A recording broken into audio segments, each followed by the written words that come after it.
वो था भूकंप। भूकंप के बारे में अपन पढ़ रहे थे कि किस प्रकार से भूकंप की उत्पत्ति होती है, कहाँ से कितनी गहराई से भूकंप आता है और कौन कौन सी भूकंप की तरंगें उत्पन्न होती है। चलिए डायग्राम को एक बार जल्दी से फिर से बना लेते हैं, सभी इसको समझेंगे। सबसे पहले आपने इस प्रकार से एक बाल्टी लेनी है, ठीक है ना। हाँ, उसके अंदर पानी भरा होगा। यहाँ से अपन उस पर जो है कुछ ठोकर लगाएंगे, इसको नीचे से ठोकर लगाएंगे। जैसे आप नीचे से ठोकर लगाओगे तो वैसे ही यहाँ से कुछ ऊर्जा ऊपर की ओर जाएगी। ये ऊर्जा ऊपर की ओर जाएगी। अब ये ऊर्जा जब ऊपर की ओर जाएगी और ऊपरी सिरे की जब ये पानी की ऊपरी सतह पर जाकर के टकराएगी, है ना, क्या होता है कि जो भी द्रव के अंदर या वायु के अंदर ऊर्जा कैसे गमन करती है, इसको एक बात को समझ के रखना। क्योंकि द्रव और गैस के अंदर जो कण होते हैं ना, गैस के अंदर जो उसमें पदार्थ के कण होते हैं वो इस प्रकार से होते हैं। ये पदार्थ के कण है गैस के अंदर। द्रव के अंदर पदार्थ के कण कैसे होंगे भी, ये द्रव के अंदर यही पदार्थ ऐसे होंगे। और ठोस के अंदर, ठोस में जो उसके पदार्थ के कण हैं वो इस प्रकार से होंगे, आपस में चिपके होंगे। अब बताओ कि घनत्व सबसे अधिक किसका होगा, सर्वाधिक घनत्व किसका होगा, घनत्व सर्वाधिक किसका होगा, ठोस का, और कम किसका होगा, गैस का। गैस के अंदर ऊर्जा का स्थानांतरण कैसे होता है, ऊर्जा का स्थानांतरण। अब इसमें कण दूर दूर हैं। पहले क्या होगा, इस कण के साथ में मान लेते हैं कुछ ठोकर लगी, यहाँ पे कुछ हमने प्रेशर लगाया, यही कण आगे जाकर टकराएंगे, उनमें जो है कंपन पैदा करेंगे, वो कण उससे आगे जाकर टकराएंगे। इस प्रकार से जैसे होता ना कि अगर अपन 10 लोगों की एक लाइन बना लें, उसमें पहले वाले को कुछ इशारा से बताएं कि भी तुझे आगे वाले को ऐसे बताना है, आगे वाले को बताएंगे फिर वो ऐसे बताएगा। इस तरीके से करते करते अंत वाले तक वो जो रियलिटी होती है वो उस तक मिलेगी नहीं। तो इसका मतलब जो रियल फोर्स यहाँ पे जनरेट होगा वो लास्ट वाले को नहीं मिलेगी। तो जैसे जैसे दूर जाएंगे वैसे वैसे क्या हो जाएगी, उसकी कम होती जाएगी, है ना। अब ऐसे क्या होता है, द्रव में भी इस तरीके से होता है। एक कण गर्म हुआ, फिर आगे वाला गर्म होता है, फिर आगे वाला गर्म होता है। ठोस का घनत्व अधिक होता है, और आपको बताया था जिसका घनत्व अधिक होगा और पी तरंगे वहाँ पर उतनी ही तेज गति से चलेंगी, पी तरंगे वहाँ पर उतनी ही तेज गति से चलेंगी। और ऐसी तरंगे होती हैं जो वो ठोस, द्रव और गैस में से सिर्फ ठोस में चलती हैं। ऐसी तरंगे जो होती हैं वो सिर्फ ठोस में चलती हैं, जबकि पी तरंगे जो होती हैं वो तीनों में गमन करती है। यहाँ पर आते हैं तो जैसे हमने इसमें ठोकर लगाई तो इसके कण आपस में एक दूसरे के ऊपर पास करते गए। आवाज़ जैसे बहुत लंबी लाइन है, अब मेरे को इस सिरे से उस लाइन तक कोई बात पहुँचानी है तो मैं कहूँगा ऐसे, और मैं दूसरे वाले को बताऊँगा, मैंने आपको बताया, आपने पीछे बताया कि सर ने ऐसे बोला है, फिर उसने उससे आगे बताया कि सर ने ऐसे बोल रहा है ना। तो इस प्रकार से करते करते हमने 1 किलोमीटर दूर तक गए। तो क्या जो 1 किलोमीटर बाद में जो बात सुनेगा वो रियल आवाज़ होगी? नहीं, उसमें जाकर के बहुत कुछ चेंज हो जाएगा। तो ऐसे क्या होता है, उसमें जाकर के वहाँ जाकर के वो एनर्जी ख़त्म हो जाती है। अब मैं यहाँ पे कितनी एनर्जी से बोल रहा हूँ, यही चीज़ आप आगे जाकर के नहीं बोल सकते। तो इसी तरीके से क्या होता है, एनर्जी कम हो जाती है। तो पहले एनर्जी गई, अब जैसे यहाँ पे एनर्जी जाकर के टकराई तो यहाँ से वेव्स यानी लहरें निकली, यहाँ से लहरें उत्पन्न हुई। इस तरीके से लहरें उत्पन्न हुई, वो दूर दूर की ओर फैलने लग गई। तो जो यहाँ से प्रारंभिक स्थान से जो तरंगे गई थी उसे हम भूकंपीय तरंगे कहते हैं। तो सबसे पहले ये होगा हमारे पास में भूकंप मूल, जिसे हम कहेंगे फोकस। फिर ये होंगी भूगर्भिक तरंगे,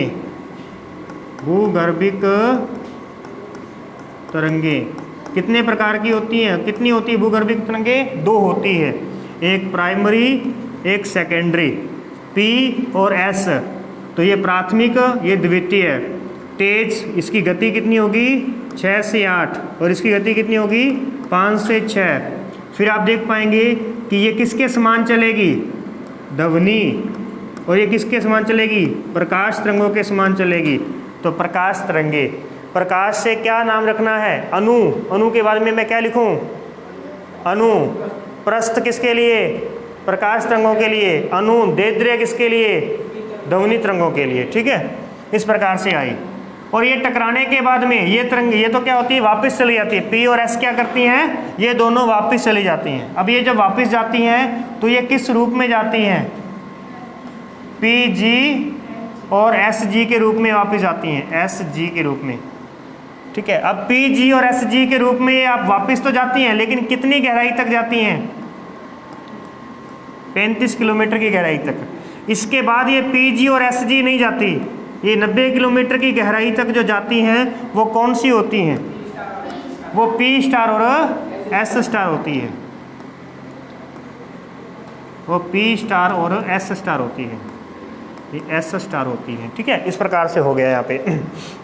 ऊपर टकराई, जब ऊपर टकराई थी तो वहाँ से एक तीसरी किरण जो है वो इस प्रकार से लहर जो है निकली थी, और उसका नाम था एल तरंग था, एल तरंग। और एल तरंग जो होती है वो कैसे चलती है? लहरदार चलती है, लहरदार। और इसकी गति जो होती है वो कितनी होती है? 2 से 3 किलोमीटर, 2 से 3 किलोमीटर पर सेकंड। 2 से 3, 5 से 6, 6 से 8। ठीक है, इस प्रकार से। या कहीं पर आपको 7 से 8 भी लिखा हुआ मिल जाएगा। तो ये लहरदार होगी। तो सबसे अधिक विनाश कौन करेगा? विनाशकारी तरंग कौन सी होगी? एल, विनाशकारी। ये विनाशकारी तरंगे होंगी। हो गया, यहाँ तक की बात होगी हमारे पास में। फिर यहाँ पर हमने देखा कि इस क्षेत्र में हमें कौन सी मिलेंगी? ग्रेनाइट, ग्रेनाइट चट्टानें होंगी। और यहाँ पर कौन सी होंगी? बेसाल्ट चट्टानें होंगी, बेसाल्ट। ग्रेनाइट चट्टानों में जो महसूस की जाती हैं वो पी जी और एस जी होती है, और इसे जेफरीज ने किया था, जेफरीज के द्वारा निर्धारित किया गया था। और इसे कोनार्ड के द्वारा निर्धारित किया गया था, कोनार्ड के द्वारा बताया गया था कि पी स्टार और एस स्टार के नाम से तरंगे हैं। जेफरीज ने पी जी और एस जी का नाम दिया था। और पी और एस किसने दिया था? पी और एस, ये बहुत ही पुरानी तरंगे हैं। पी और एस सबसे पहले उत्पन्न होती हैं, सबसे पहले उत्पन्न हुई इसलिए ये सबसे पुरानी है, सबसे पुरानी है इसलिए ये ओल्ड है, इसलिए ये ओल्ड है। और ओल्ड हम है, ये क्या है? ओल्ड हम। तो ये तरंगे हम क्या कहेंगे इसको? पी और एस तरंगों को ओल्ड हम के द्वारा, ओल्ड हम के द्वारा खोजा गया था। और जो एल तरंग है, एल तरंगे, इसे किसके द्वारा भी? एच डी लव के द्वारा इसे खोजा गया था। ठीक है, इस प्रकार से हमारे पास में ये तरंगे हो गई है, हमने देख लिया। और ये भूकंप जो होता है, भूकंप मूल, ये कितना गहरा होता है? कितनी गहराई का होता है? 750 किलोमीटर की गहराई का होता है।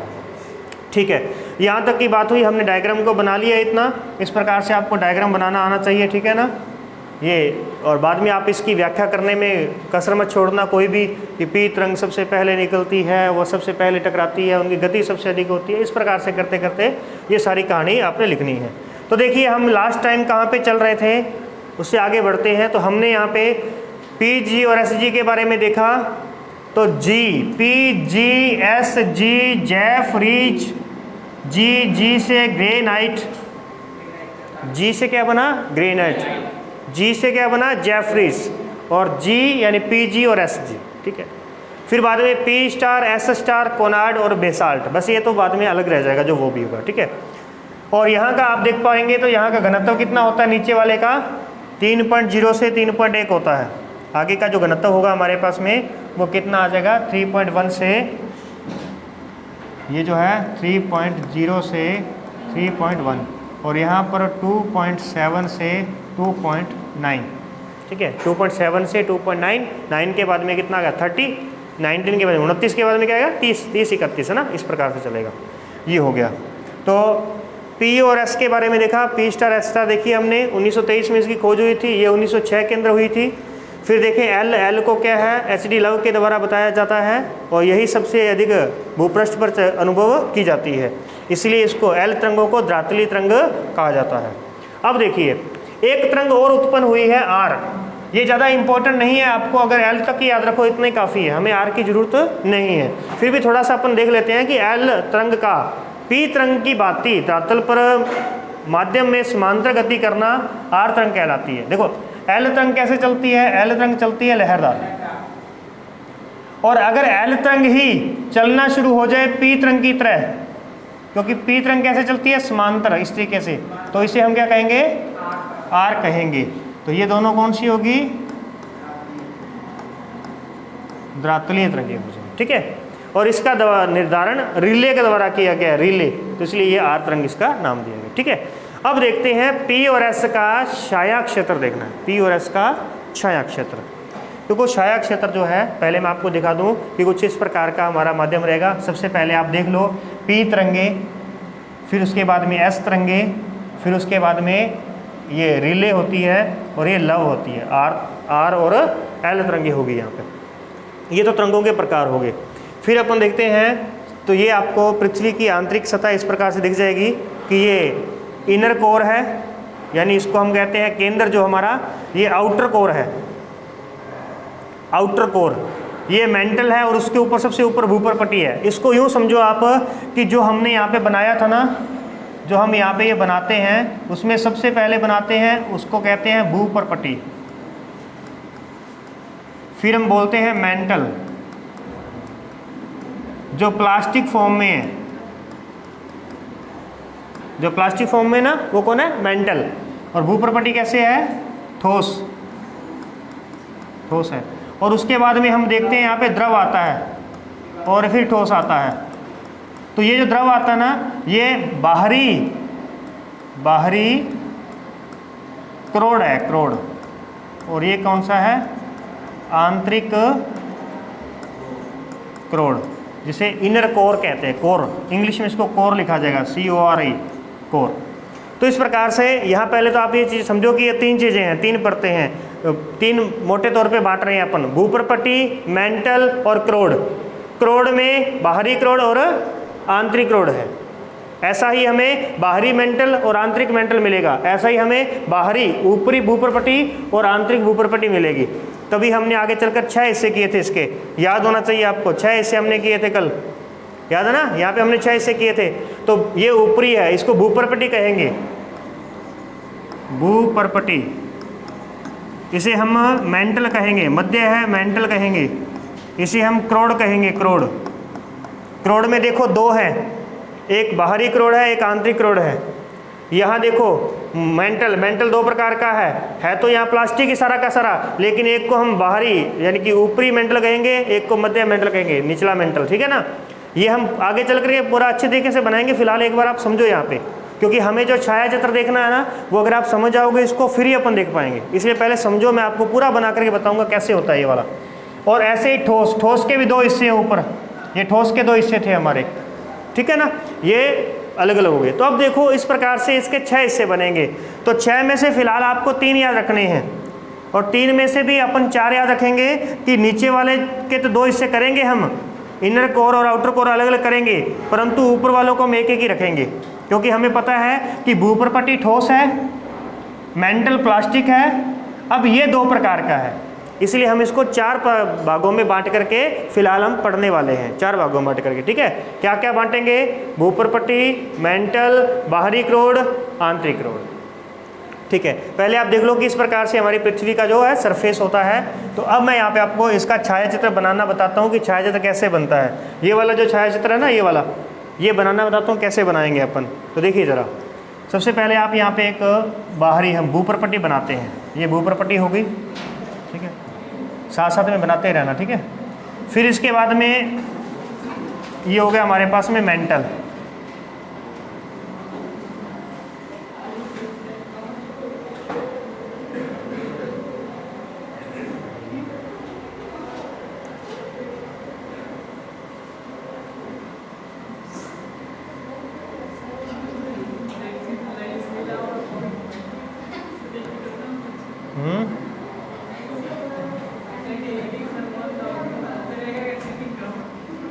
तो ये फिर लाया किसके लिए अगर अपन इसका यूज़ नहीं करेंगे तो है।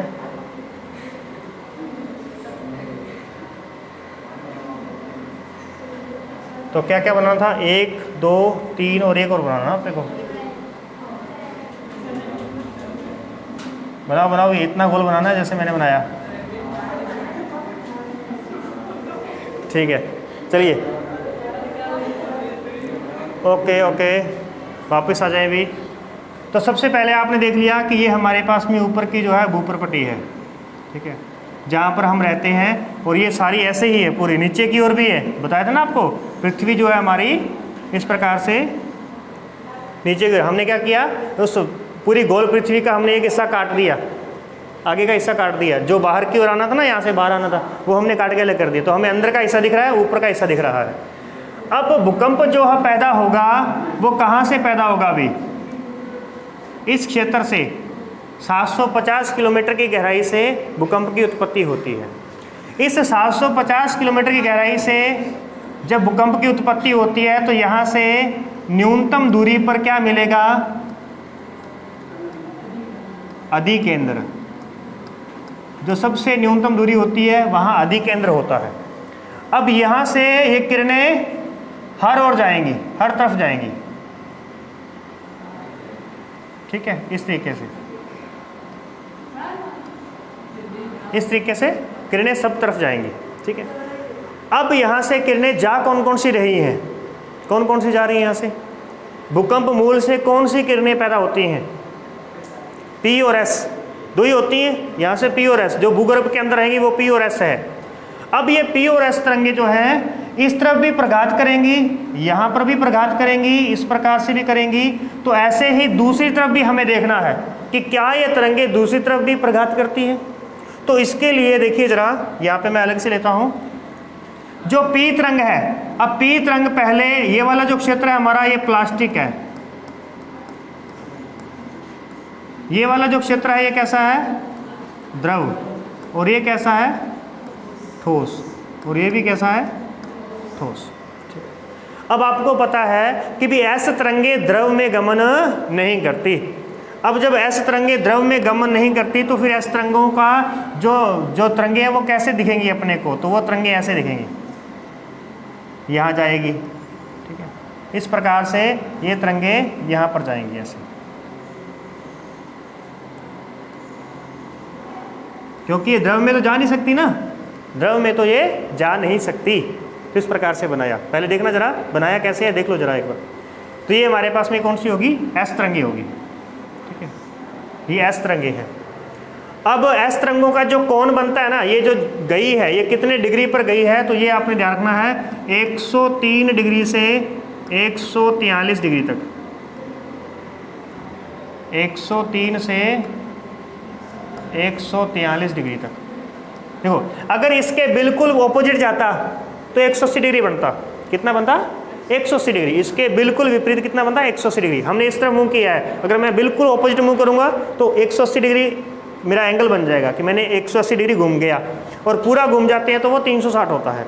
तो यहाँ से ये जो किरणें हैं ये कितनी गई है, 90 डिग्री है यहाँ पे, तो ऐसे ऐसे गई, तो यहाँ पे जाकर के 103 डिग्री है, और आगे जाएंगे तो ये कितना बनेगा 143, फिर और जाके जाएंगे तो 180, परंतु ये आगे नहीं जा सकती सीधी। तो इस प्रकार से इनका क्षेत्र बनता है 103 से 143 तक का। जो पी तरंगे होती है ना, पी तरंगे, अभी आपको पता है कि ये द्रव में भी जाती हैं और ठोस में भी जाती है ना। तो पहले जब ये यहाँ से जाएंगी इनका ये क्षेत्र तो बनेगा ही बनेगा, ऐसा तो बनना ही बनना है, ठीक है, इसका क्षेत्र भी बनेगा, परंतु साथ साथ में यहाँ जाएंगे तो यहाँ से इसका एक क्षेत्र कुछ इस तरीके से बनेगा और यहाँ तेज हो जाएगी, ठोस में आकर के फिर से तेज हो जाएगी और फिर यहाँ निकलेगी साहब आगे जाकर के, ठीक है। ये क्षेत्र कुछ इस तरीके से बनेगा, ऐसे करके यहाँ जाएंगे, ठीक है ना। ये हमारे पास में क्षेत्र बनता है ऐसे करके, यूँ ऐसे आपने बनाना है, ठीक है ना। इस तरीके से बनाना है कि ये हमारे पास में पहुंच गई है पी तरंगे। अब पी तरंगों ने पार कर लिया केंद्र, परंतु एस तरंगे पार नहीं कर पाई। इसका मतलब यहाँ सिद्ध हो गया कि बीच में कहीं ना कहीं द्रव है, बीच में कहीं ना कहीं द्रव है, ठीक है। नहीं पैसे ऐसे नहीं आई ना, इसीलिए।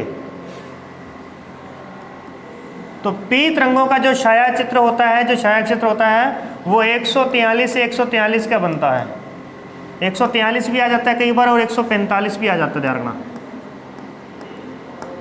ठीक है। ये छाया चित्र है। अगर आप वैसे उस डायग्राम में देखने बैठोगे, बना बनाया डायग्राम देखोगे तो आपको समझ में नहीं आएगा कि बनाया कैसे गया है इस छाया चित्र को, ठीक है ना। जब बनाते हो, बनाते टाइम देख लोगे तो अच्छी तरीके से आपको समझ आ जाएगा। तो अब जल्दी से इस छाया चित्र को बना लो। बनाइए, डायग्राम बनाया करो विस्तार के सारे।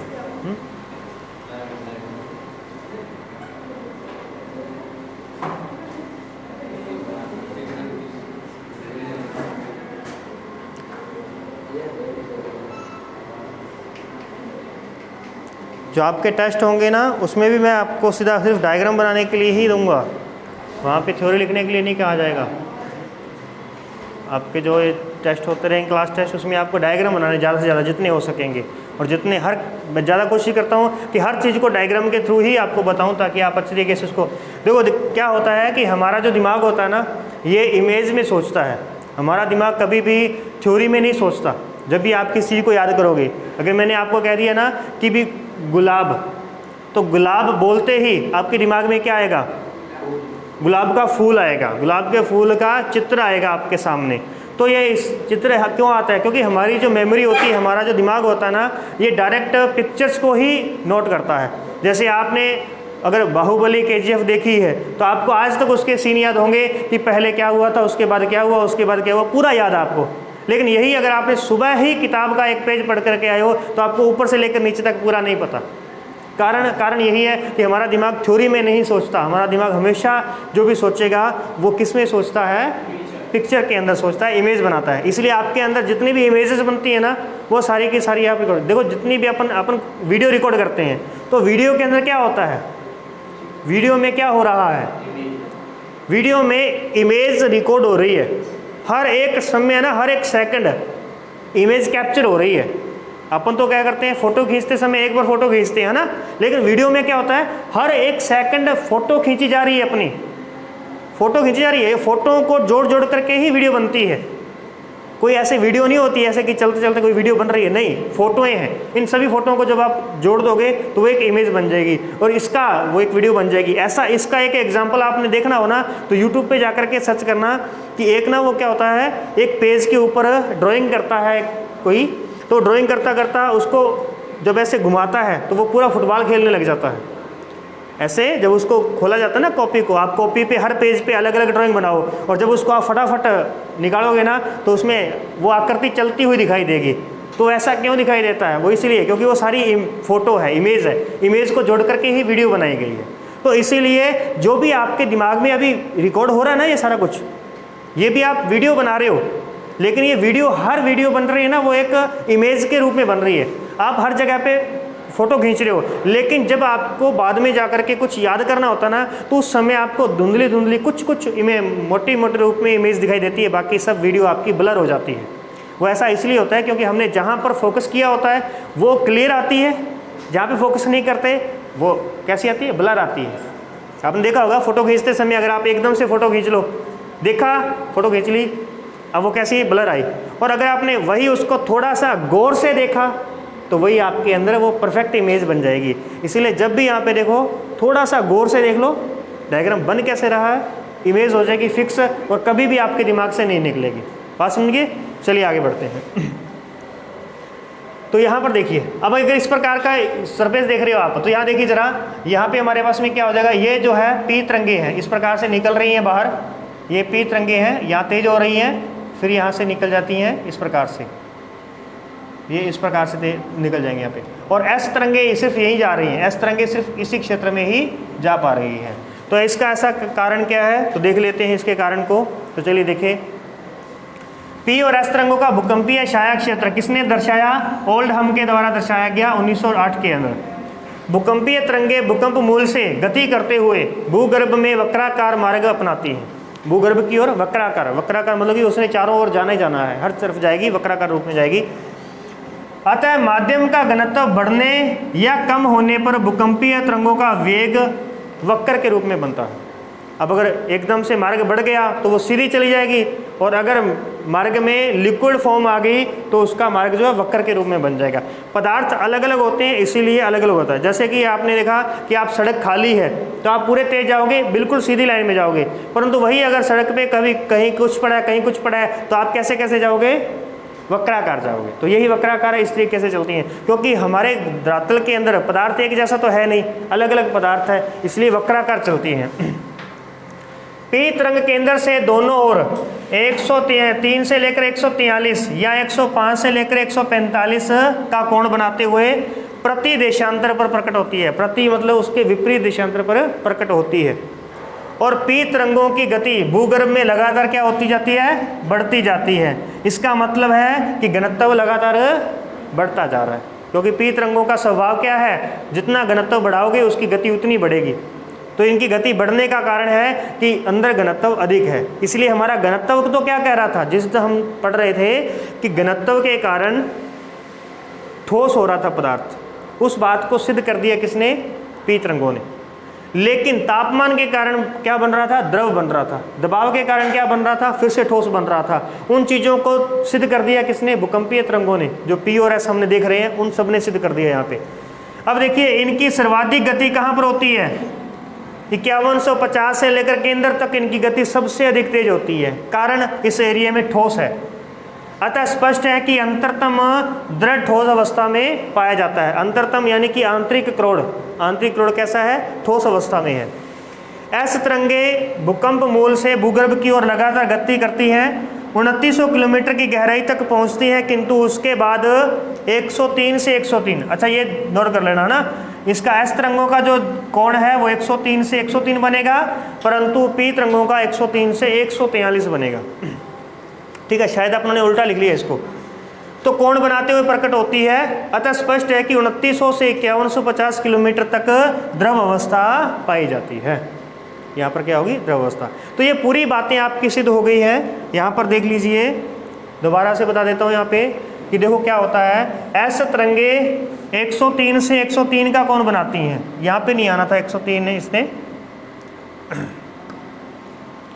ये जो आना था हमारे पास में यहाँ पे, एक नहीं वहाँ तो लिख लिया आपने, यहाँ पर भी थोड़ा सही कर लेना।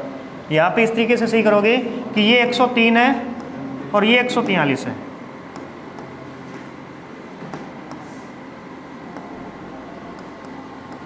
एक 103, ठीक है। तो इसका क्षायक क्षेत्र कितना बनेगा? पी का 103 से 143, लेकिन उसका कितना बनेगा? 103 से 103। छाया क्षेत्र का मतलब है जहाँ वो नहीं पहुँच पा रही, जहाँ वह नहीं पहुँच पा रही, छाया क्षेत्र जहाँ तरंग नहीं पहुँच पा रही। तो अब बताओ मुझे, एस तरंग का छाया क्षेत्र जो है वो कहाँ पर बनेगा? देखो इस 3 के बाद में क्या एस तरंग मिली आपको कहीं पे? सीधा कहाँ पे मिली? 103 पे। तो 103 से 103 किसका छाया क्षेत्र है? ये एस तरंगों का छाया क्षेत्र है। पी तरंगों का छाया क्षेत्र, पी तरंग आपको कहाँ पर नहीं मिल रही? यहाँ पे तो मिल रही है, इस क्षेत्र में नहीं मिल रही। तो कहाँ से कहाँ पे नहीं मिल रही? 103 से 143 नहीं मिल रही। ये है इसका छाया क्षेत्र, जहाँ पे वो नहीं पहुँच पा रही, वो इसका छाया क्षेत्र कहलाता है। और इसको हम 105 और 145 लिख सकते हैं। 3 लिखोगे तो 43 कर देना, 5 लिखोगे तो 45 कर देना, बस कोई ज़्यादा इसमें डिस्टेंस नहीं है। तो अभी बताओ जल्दी से। अब देखो जरा कि अब हम यहाँ पे देख लेते हैं उस थ्योरी को, वापस से लिख लेते हैं। यहाँ पे क्या थ्योरी थी? ये हमारे पास में 2900 किलोमीटर का एरिया है, सॉरी 750 का, 750, ये 2900 किलोमीटर है, ये 5100 किलोमीटर है और ये केंद्र है। अब बताओ, एस तरंगे 2900 किलोमीटर, ये 2900 किलोमीटर का सर्कल आ गया हमारा। एस तरंगे 2900 किलोमीटर के बाद 103 डिग्री का कोण बनाते हुए प्रति देशांतर पर बाहर निकलती है। अतः यहाँ से स्पष्ट है कि 103 के बाद में द्रव आएगा। ये 2900 किलोमीटर के बाद में क्या आएगा? द्रव आएगा। एक मिनट सुनना जरा, एक मिनट सुनो जरा, यहाँ पे सुनो जरा। क्या कहता है कि एस तरंग जो है यह 2900 किलोमीटर की गहराई तक जाती है, उसके बाद 103 डिग्री का कोण बनाते हुए ये बाहर निकल जाती हैं। इसका मतलब 2900 किलोमीटर के अंदर द्रव है, इसके अंदर द्रव है। अब ये नहीं पता कि ठोस भी है या नहीं, ये नहीं हमें पता, द्रव है। एस तरंगों ने क्या कहा कि 2900 किलोमीटर के बाद में द्रव आ गया। 2900 किलोमीटर के बाद द्रव है। परंतु पी तरंगे क्या है? जब आई तो द्रव के अंदर इसका थोड़ा रास्ता टेढ़ा हुआ और ठोस में आकर इसने गति ज़्यादा पकड़ी। अब जब पी तरंगे आई तो उसने बताया कि भी 5150 से लेकर के केंद्र तक ठोस है। केंद्र तक क्या बताया? ठोस। तो पी ने बता दिया 5150 के बाद ठोस है। इसका मतलब ये हुआ, इन दोनों से क्या मतलब निकलेगा कि 2900 से लेकर के 5100 के बीच में क्या है? यहाँ द्रव है, यहाँ पर द्रव है। अब दोबारा देखो, एस तरंगे कह रही हैं कि 2900 के बाद में 2900 पे मैं गया तो मुझे पानी मिला आगे से, इसका मतलब दूर तक पानी ही होगा और मैं वहाँ से वापस आ गया। और जब पी तरंगे आई तो उसने कहा कि जब मैं पानी में गया तो मैंने वहाँ से किश्ती ली, फिर आगे गया तो मुझे मिला ठोस, तो मेरी गति वहाँ पे और तेज हो गई। तो इस प्रकार से पी ने क्या बताया कि 5150 के बाद में ठोस है। तो इसका कंक्लूजन क्या निकला कि 2900 से लेकर 5150 के बीच में द्रव अवस्था पाई जाती है। और इस प्रकार से हमारे पास जाकर के अब पृथ्वी की पूरी आंतरिक संरचना स्पष्ट हो गई है।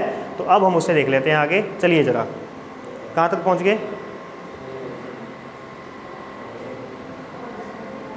और ये सारी की सारी बातें आप उस थ्योरी के साथ में मैच करते रहना। मैंने थ्योरी सारी की सारी यहाँ पे दी हुई है आपके सामने।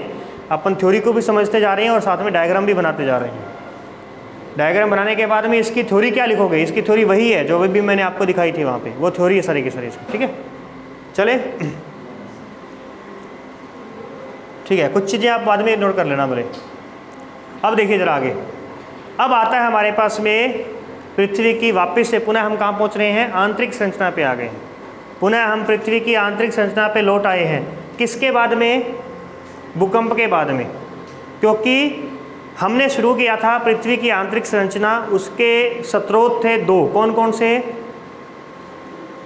प्राकृतिक और अप्राकृतिक स्रोत। अप्राकृतिक स्रोत जिसमें प्राकृतिक नहीं होगी तो उसमें क्या होगा? फिर उसमें गणितीय गणना होगी। क्या होगी? उसमें गणितीय गणनाएं होंगी। तो हमने गणितीय गणनाओं के द्वारा किसको देखा था?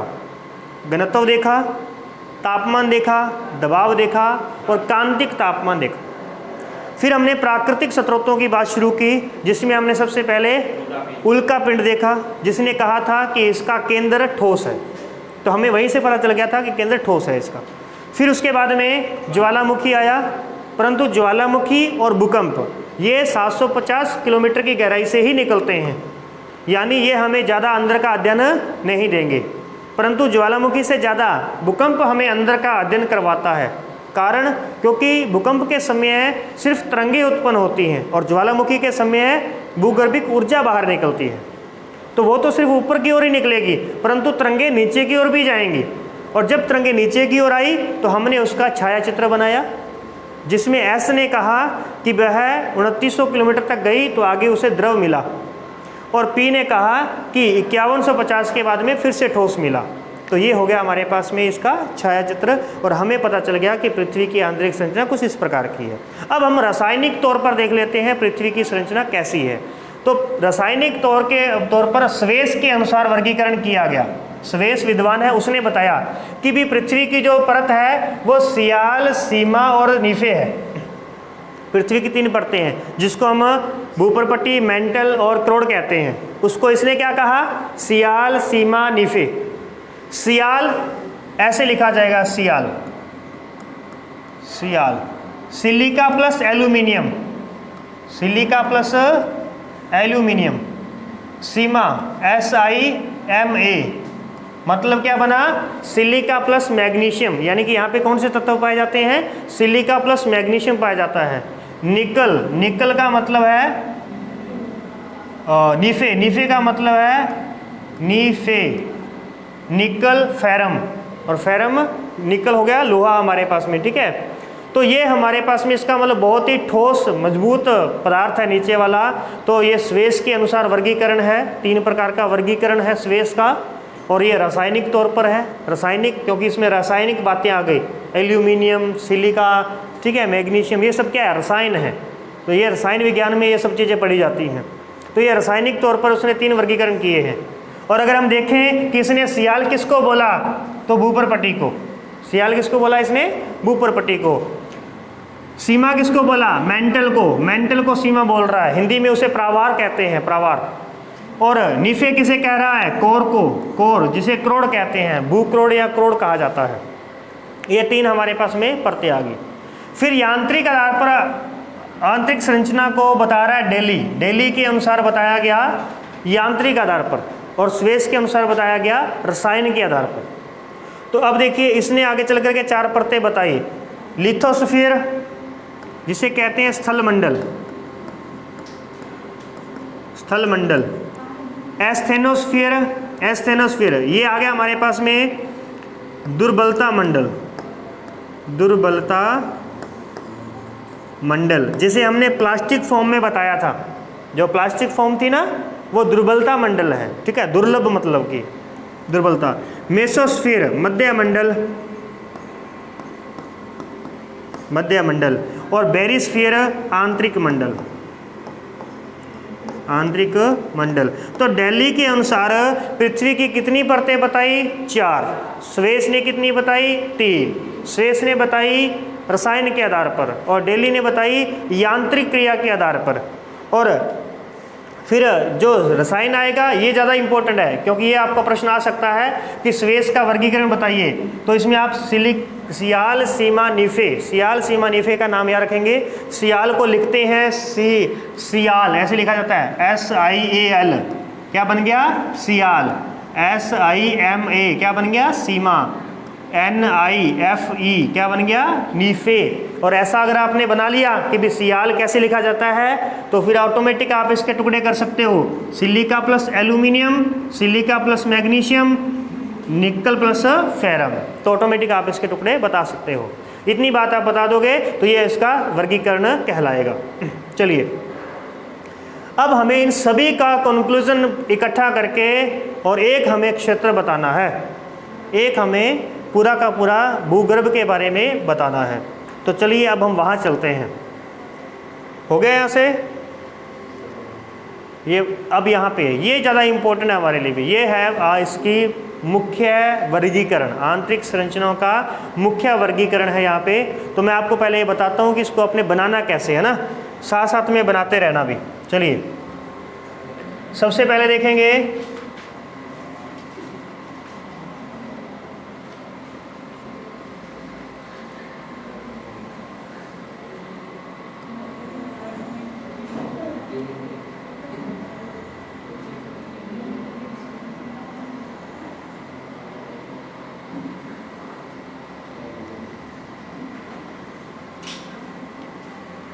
ये हो गया अभी हमारे पास में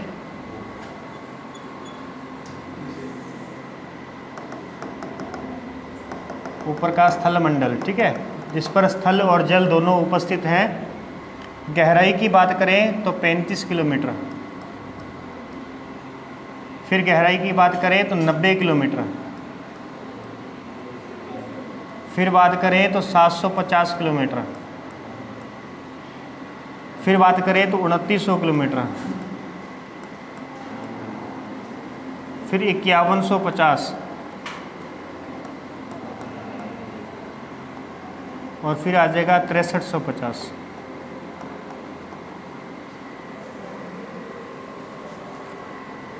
ऐसे बनाते रहना साथ साथ में, ठीक है ना।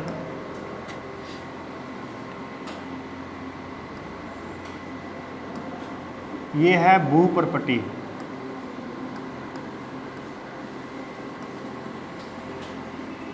ये है मेंटल,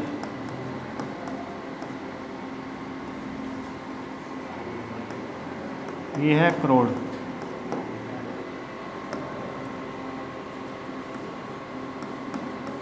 सियाल,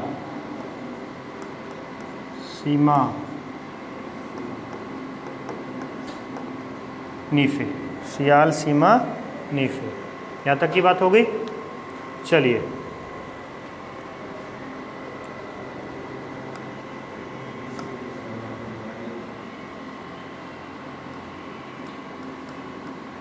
ठोस, और ये पूरा का पूरा प्लास्टिक है भी।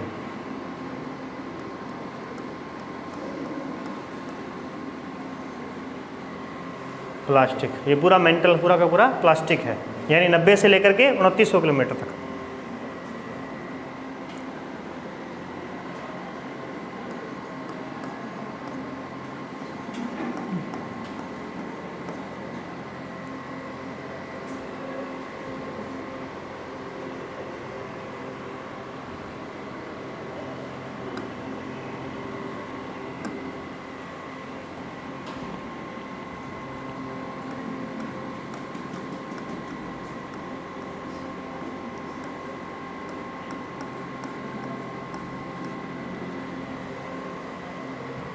ग्रेनाइट और बेसाल्ट।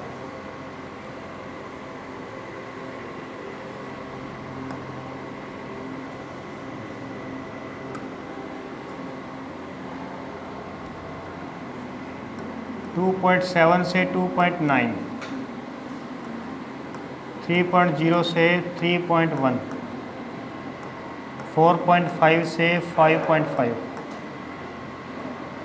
5.5 से 7.5,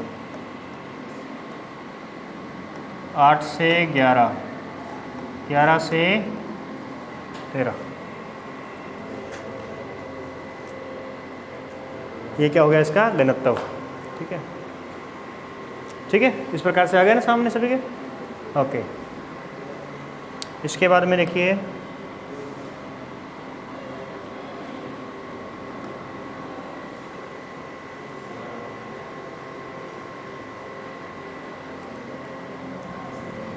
अब ये जो हमने डिवाइडेशन किया है, ये ऐसा ही नहीं कि हमने यहाँ लकीरें खींच दी हैं तो हो गया, नहीं, यहाँ कुछ ना कुछ तो बीच में है ऐसा जो इन दोनों को दो भागों में बांट रहा है। जैसे ऊपर ग्रेनाइट चट्टान है, नीचे बेसाल्ट है, तो ये अलग बांटा है ना। तो ये अलग जो बांटा गया था, ये किसके द्वारा? तो ये कोनार्ड के द्वारा बांटा गया था, कोनार्ड।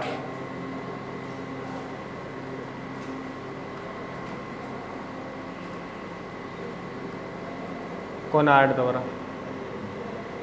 फिर ये बीच वाला जो हमारे पास में आ जाएगा, किसके बीच? एक मिनट, मैं यहाँ पे और कुछ और भी लिख देना साथ में, एक दो बातें और लिख देते हैं।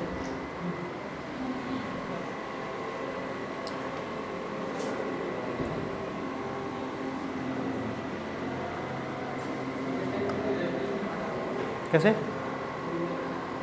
नहीं, वो तरंगे थी ना, वो तो भूकंप की तरंगे थी, उनकी खोज की थी। यहाँ हम इसके बारे में बात कर रहे हैं, वो भूकंपीय तरंगे थी, पीजी के बारे में। ये जो क्षेत्र है ऊपर वाला, ये हमारे पास में ऊपरी भूप्रपटी है। फिर हमारे पास में निचली भूप्रपटी है।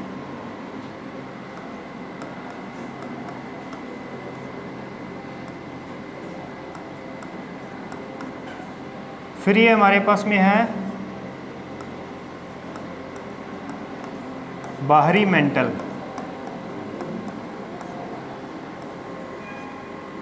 आंतरिक मेंटल या भीतरी।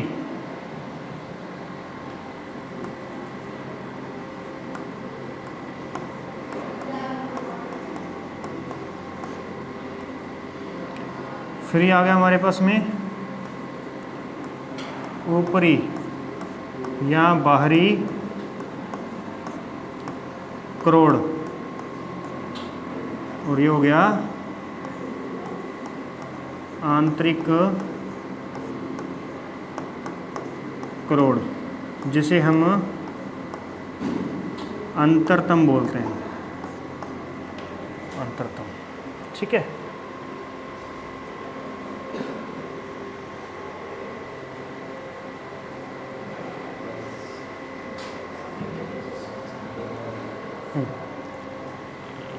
पूरा देख लो कैसे बनाना है ये पूरा का पूरा। ये पूरे डायग्राम में अपनी पूरी क्लास है, ये सारी की सारी। ठीक है ना।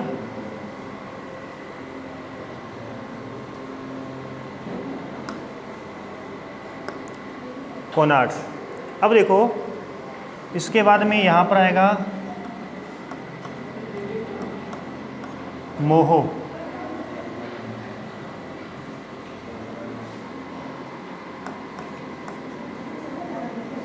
मोहो, रेपिट,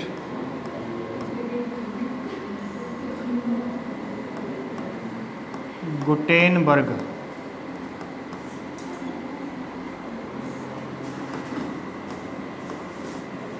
लेहमैन,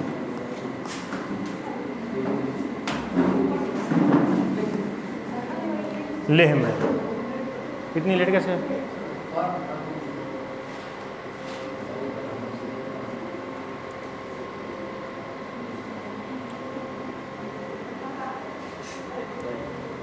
अब ये आपने असंबद्धता, इसे बोली जाती है असंबद्धता, जैसे कोनार्ड असंबद्धता।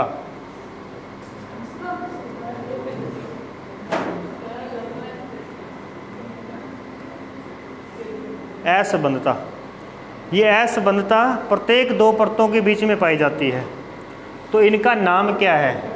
ऊपरी भूप्रपट्टी और निचली भूप्रपट्टी के बीच में कोनार्ड असंबद्धता पाई जाती है। और ये आपका प्रश्न था पिछली बार, छोटा 2 नंबर वाला, 5 नंबर वाला, कि मोह असंबद्धता क्या है।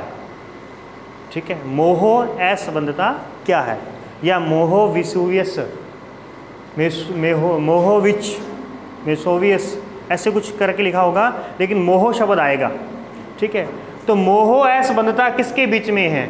या तो आप लिखोगे निचली भूप्रपट्टी और ऊपरी मेंटल या बाहरी मेंटल, या आप लिखोगे भूप्रपट्टी और मेंटल, क्योंकि इस मोह असंबद्धता के बाद में नीचे मेंटल शुरू होता है और ऊपर जो है वो भूप्रपट्टी खत्म हो जाती है। ठीक है, इसमें तो हम ऊपरी भूप्रपट्टी और निचली भूप्रपट्टी कहेंगे, परंतु इसके लिए हम डायरेक्ट भूप्रपट्टी और मेंटल कह सकते हैं। तो ये एक हो गया मेन बीच वाला, जो हमारे पहले 3 हिस्से हुए ना, 3 हिस्से, उसको किसने बांटा? उसको 2 जने। जब हम किसी चीज़ को 3 हिस्सों में बांटना चाहते हैं ना, उसको 2 बार काटेंगे, 2 बार काटेंगे तो 3 हिस्से हो जाएंगे उसके। तो वो 2 बार किस किस ने काटा? मोह ने काटा और गुटेनबर्ग ने काटा। गुटेनबर्ग ने किस किस को काटा? मेंटल और क्रोड को। मेंटल और क्रोड के बीच में गुटेनबर्ग है, भूप्रपट्टी और मेंटल के बीच में मोह है। ये तो ये 3 हिस्से इसने। अब हमें इसके करने थे 6 हिस्से, तो यदि हमें 6 हिस्से करने हैं तो 5 बार काटना होगा। 6 हिस्से करने होते हैं तो 5 बार काटा जाता है। किसी भी चीज़ को देख लेना, 6 हिस्से करने तो 5 बार काटोगे। अब वो नए कौन कौन से हैं, तो वो ध्यान रखना। कोनार्ड, एक तो क्या है? कोनार्ड असंबद्धता है, जो ऊपरी भूप्रपट्टी और निचली भूप्रपट्टी में है। रैपिड असंबद्धता बाहरी मेंटल और निचला मेंटल है। और लेहमैन बाहरी क्रोड और आंतरिक क्रोड के बीच में है। ठीक है, ये 3 और नए आ गए। तो सबसे पहले इसको हमने अब तक 3 भागों में पढ़ा था। सियाल, सीमा, नीफे, भूप्रपट्टी, मेंटल, क्रोड। पहले हमने शुरुआत में 3 भागों में बांटा था, ऊपरी, मध्य, आंतरिक। शुरू में जब हमने घनत्व के बारे में देख रहे थे उस समय, तो वो 3 भागों में बांटने के लिए 2 हिस्से किए इसके, तो मोहोवियस और गुटेनबर्ग ने किए थे।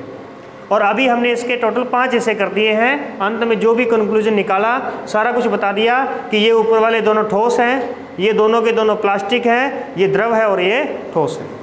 इस प्रकार से हमने इसको अलग अलग बता दिया। इसकी किलोमीटर के अंदर हमने गहराइयाँ भी बता दी हैं। इसके अलग अलग घनत्व भी हमारे पास में हो गए हैं, जो कि हमने 3 ही भागों में देखे थे घनत्व को। और इसके अब नए नाम भी निकल करके आ चुके हैं। तो अब आपने इसके पहले नाम याद कर लेने ये वाले, कि इसको बांट कौन कौन रहा है। वो आसान कर देगा आपको, क्योंकि ये आपको याद है कि ऊपर वाला क्या है? भूप्रपट्टी, बीच वाला क्या है? मेंटल, तीसरा कौन सा है? क्रोड। ये आपको याद रहेगा। फिर हम इसके 5 हिस्से कर, जब इसके 6 हिस्से कर देंगे तो वो भी याद रहेगा।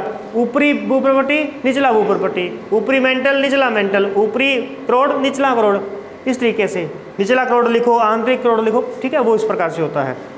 तो जब इसके 6 हिस्से हो जाएंगे तो तब आपने उस 5 के बस नाम याद रखने होंगे। क्यों? बाकी चीज़ें भी आपकी मिलती जुलती हैं। कैसे?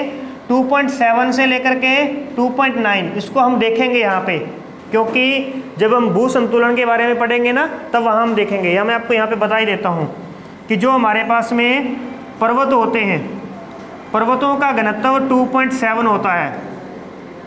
पर्वतों के बाद में कम ऊंचाई वाले कौन मिलेंगे? पठार। पठारों का घनत्व 2.8 होता है। और फिर आते हैं मैदान, मैदानों का घनत्व 2.7 होता है, सॉरी 2.9। पर्वत, पठार, मैदान। और इसके बाद में आ जाएगा सागर तल, समुद्र तल, और उसका हो जाएगा 3.0। ये किसका गया? सागर तल, उसका घनत्व होता है 3.0। ठीक है, इस प्रकार से हमने देख लिए। तो अब आपने देख लिया कि ये तीनों चीज़ें तो आपको धरातल के ऊपर मिलेंगी, यानी कि 2.7 से 2.9 हो गया। फिर 3.0 से 3.1 हो गया, बस ये 2 याद करने। उसके बाद में क्या है 4.5 से 5.5, 5.5 से 7.5, 7.5 के बाद में क्या आएगा 8, 8 से 11, 11 से 13। तो इस प्रकार से आपने इसके घनत्व सेट कर लेने हैं। बात आती है मेन इसकी भी। तो देखो भाई, अगर किसी व्यक्ति के कान पर मारोगे रैप्टा तो घुटनों पर लोहमैन भी आ जाएगा, बड़े से बड़ा लोहमैन भी घुटनों पर आ जाएगा। क्या? कान पर मारा रैप्टा, रैप्टा कैसे कहते हैं? थप्पड़ मारते ना, ठीक है। रैप्टा, कान पर मारा रैप्टा तो घुटनों पर आ गया लेहमैन, ठीक है।